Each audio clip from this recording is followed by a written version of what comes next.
amarya ki haɗa kayanki ga wanda sako da zan baki, bikin ga an kai ki can daki farin ciki nunawa zaki. Sunana Usman Muhammad. Ina so in miƙa godiya ga Ubangiji ta'ala da ya kama wannan rana mai matuƙar tarihi a wurina da iyalaina da abokanaina, dukkan mutanen da suka sani muke mu'amala da su arziki, kuma na ji daɗi ƙwarai da gaske, musamman mutanen da na ga sun zo wani aure amma da yi tunanin za su zo ba, na gansu a gurin da waɗanda nake sa ran za su zo kuma su ma na gansu a gurin. Hakika abin nan ya faranta mu da ƙwarai da gaske, saboda haka ina musu godiya, fatan alheri da fatan Allah ya kai shi gida lafiya. Na gode ƙwarai da gaske.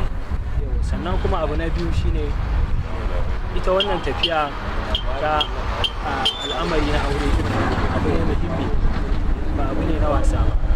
Saboda haka akwai mutanen da suka tallafa min wasu abubuwa da dama tun lokacin da muka fara hidimar wannan biki har zuwa yau, su ma na gode musu kwarai da gaske.